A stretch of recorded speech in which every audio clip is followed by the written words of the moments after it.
In Myanmar, although official figures report 23,000 dead and more than 40,000 missing, the toll from Cyclone Nargis could be 5 times greater. Immediately after the storm, Médecins Sans Frontières teams, already working in Myanmar, were able to take action in Yangon and in the southwestern area of the Irrawaddy Delta, where 95% of houses were destroyed by the cyclone.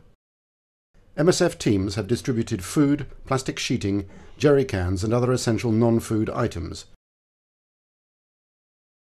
Several hundred medical consultations have also been carried out, roughly half for people injured during the cyclone, the rest for patients suffering from diarrhea, fever and respiratory infections in the wake of the disaster. So far, 4 cargo planes have arrived in Yangon carrying 140 tons of emergency material. Over 200 Burmese staff have been delivering most of the aid, as restrictions are impeding our international staff from circulating freely in the Delta area. According to our teams on the ground, considering the enormous needs, assistance remains minimal.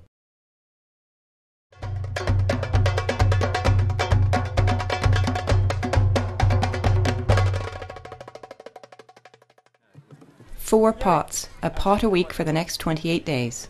From April through October, all mothers with children between the age of 6 months and 3 years will receive this supplementary food, a nutrient-dense milk paste. Distributed to mothers during the April-May lean period, when food stocks run out, this nutritional supplement reduces the number of malnutrition cases. A couple of weeks before a distribution, we launch an information campaign to explain to villagers how the program will work. We describe the product, how it's taken, who it's for, and why it's used. We have to be careful to explain that it's a product to prevent malnutrition, and not to treat it, like Plumpy Nut, which we use in our programs to treat moderate and severe malnutrition. Most young children in Niger are malnourished. MSF's aim in distributing ready-to-use supplementary food is a preventive measure whereby children are treated before they reach the most severe stage of malnutrition. This is the 2nd year running that Médecins Sans Frontières has set up this kind of nutrition program. We've got 70,000 children registered for distribution. In August, we'll be including children who weren't old enough at the time of registration, which will bring us to about 80,000 at 77 sites throughout the region. In 2007, 520 tons of Plumpy doughs were distributed, reducing the number of children with severe malnutrition and who were hospitalized. Mothers say that their children are healthier.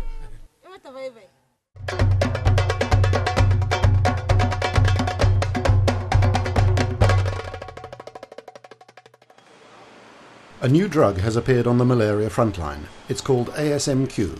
It's a fixed-dose combination of artesunate and mefloquine, 2 effective antimalarials. This new therapeutic tool is the outcome of a partnership between the DNDi, the non-profit organization working on drug development for neglected diseases, and Pharmaguinhos, one of Brazil's largest pharmaceutical companies. ASMQ offers 2 drugs in a single pill, taken just once daily for 3 days. This new medication offers a simplified treatment for adults, as well as for children who are the main victims of malaria worldwide. ASMQ can be used in hot countries and does not require refrigeration. It's not patented and is available at the price of a generic drug. Registered in Brazil, ASMQ is expected to be used primarily in Latin America and Asia. Malaria continues to kill more than 1 million people around the world every year.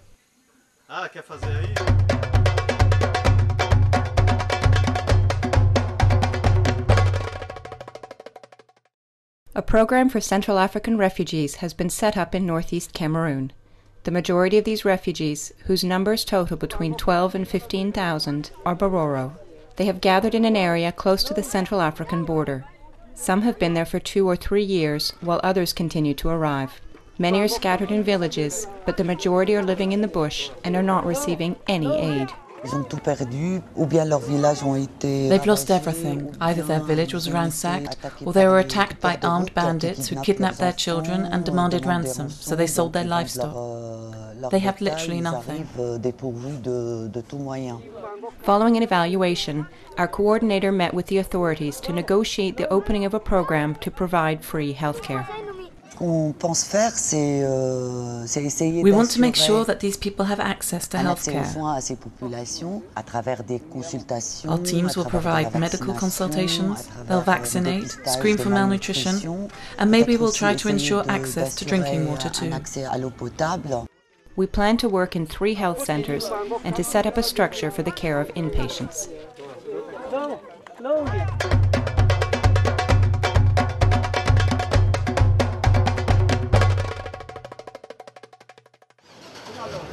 "80 tons of medical supplies have been sent to support Iraqi hospitals. Violent clashes have occurred in recent weeks in Baghdad, Basra, Babel and neighbouring provinces. Hundreds have died and more than 1,000 wounded have flooded the country's hospitals. In response to shortages of material and medicines, Médecins Sans Frontières has sent antibiotics, anaesthetics, surgical materials, dressings and suture kits, aid required to treat emergency patients. Given that it's difficult to work directly in Iraq, an additional project has just been opened in Iran. In the city of Mehran, close to the Iraqi border, this reparative surgery program treats the wounded from the provinces east and south of Baghdad. The medical teams expect to treat on average about 50 new patients every month.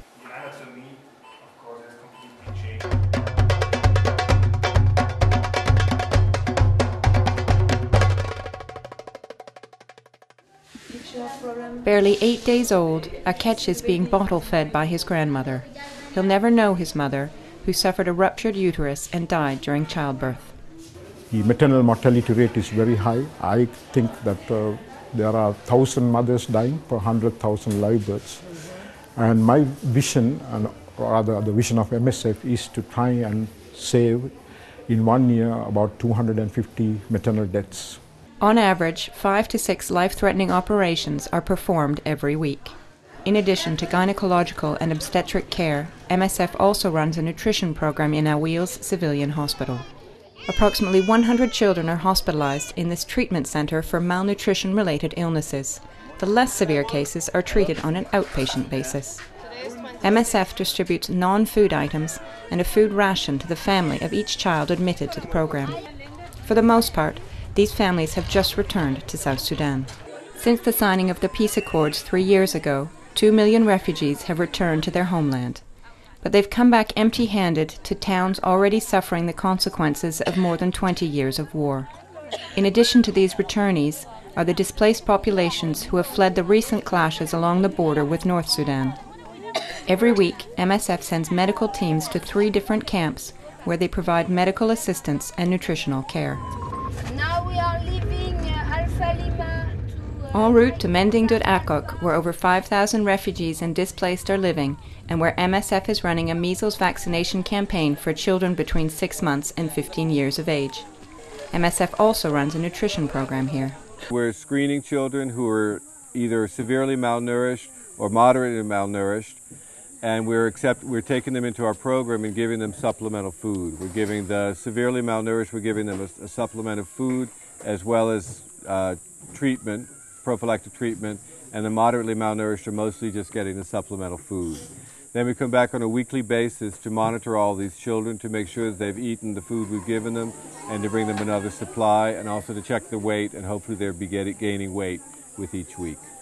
2,041 malnourished children have been admitted to the program since it was set up in January 2008.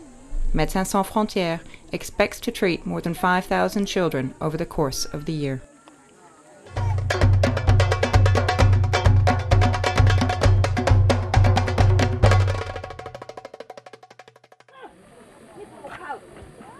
More than 8,000 Hmong refugees live in Wai Nam Khao camp, situated in the Phetchabun province of northern Thailand.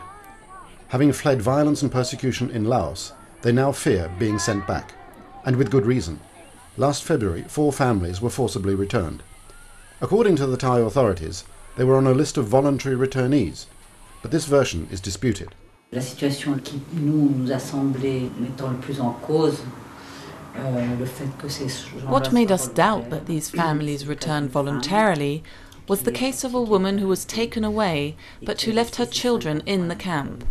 The woman was counted outside the camp with her children, but when they got to the checkpoint, the children managed to run back into the camp, and the woman was stopped and taken to a truck.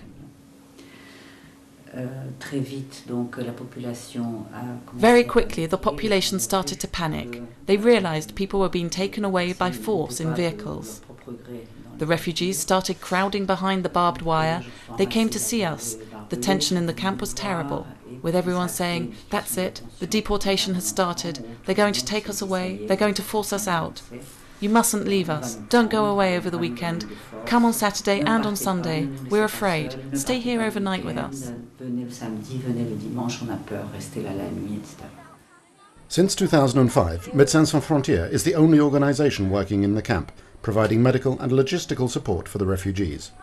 Last September, the Thai government announced that it intends to repatriate the 8,000 Hmong refugees to Laos before the end of 2008. Since then, MSF has been trying to convince both governments to suspend the repatriation process until a third party is present to safeguard the rights of the Hmongs.